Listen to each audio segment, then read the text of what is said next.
Yang hitam ni MRTT supaya mudah faham. Okey, kalau berlaku meninggal dunia pada tahun kelima, ni sebagai contoh baki hutang 463,000 pada tahun kita beli 20 tahun. Sepatutnya kefahaman orang bila berlaku meninggal dunia pada tahun kelima, sebab dia beli 20 tahun, loan settle lah. Tapi sebenarnya tidak begitu sebagai contoh, kalau you all tengok kat sini, MRTT ni dia reduce, mortgage reducing term takaful dia reduce. Coverage dia kat sini adalah 409. Coverage dia 409k Okey, pada kat sini kalau dia MRTT dia punya coverage pada tahun ke-10 adalah 299. Ni contoh 299k. Okey, pada tahun ke-15 MRTT dia lebih kurang 164k. K tu maksudnya ratus ribu lah, nak menerangkan ni.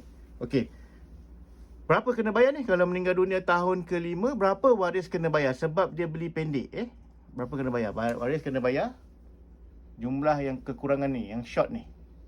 Setiap kekurangan yang short ni waris kena bayar.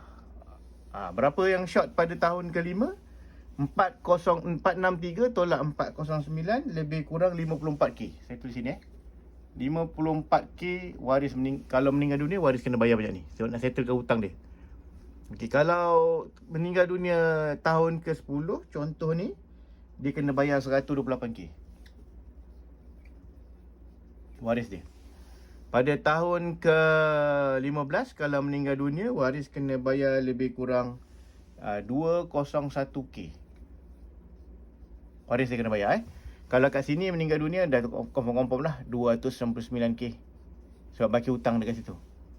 Okey, katakanlah dulu dah terbeli dah macam ni, dah beli rumah dah macam ni, dah beli dah MRTT 20 tahun, tapi tempoh berapa sekarang ni, macam ni nak buat? Kena tambah dengan MLTT ataupun belilah takaful hayat ataupun takaful hibah untuk tolong kita. Berapa jumlah sum covered yang kena beli? Okey, you boleh beli dengan jumlah sum covered sini 300,000 contoh Okey, bermaksud kat sini 300k. Kalau berlaku meninggal dunia, plan takaful hayat ataupun plan hibah tadi boleh cover 300,000 ni, boleh cover nilai ni, boleh cover nilai ni, boleh cover nilai ni dan boleh cover nilai ni. Ini minimum contoh. Kalau you ada bajet lagi, belilah terus 500,000.